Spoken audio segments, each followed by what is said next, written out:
Hey guys, Don Scott Schnur here from Master Site Manager, and I wanted to show you a quick little trick to determine whether or not your website is set up correctly on your web host. Now, there's two ways to set up a website: with the www and without the www. Doesn't matter for ranking purposes which you choose. What does matter is that you have to choose. You do not want links pointing to both the www version of your site and the non-www version. So the quickest way to figure that out is just go to your website without the www. Now in this case, I'm going to give you an example of our site, and we've set up so that our default URL is www.mastersiteManager.com.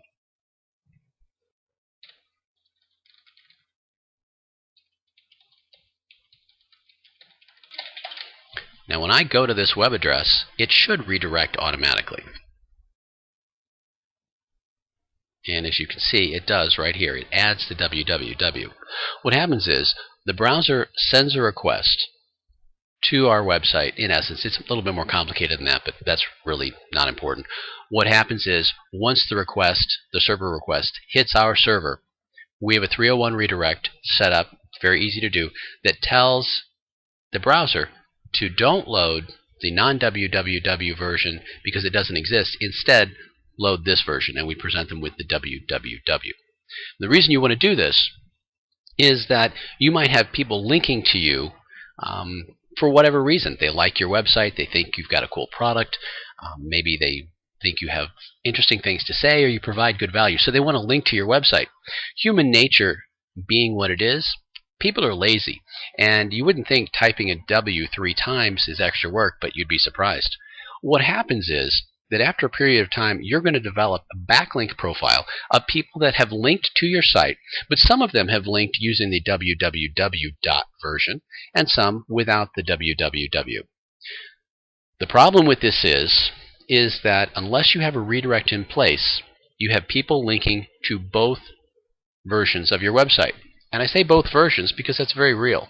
Even though you actually only have one website, Google, for example, is going to see that website as two websites. They're going to see the non-www version and the correct www version.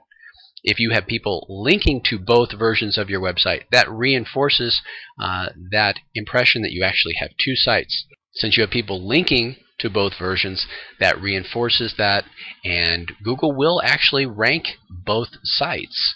They will index both sites. You may not rank well, but the problem is that you now have two versions of your site. If I've got 500 people sending me links, I don't want half of those links going to one version and half going to the other. I want all those links going to one single URL. By using a 301 redirect, what I'm doing is I'm allowing people to be stupid and letting them link to the wrong version of my website, but I still get the link juice and the credit for those links because those links are being redirected on my server. Hope that makes sense. Leave me a comment if you have any questions. I'm more than happy to try to answer anything I can. This is Don. Talk to you later.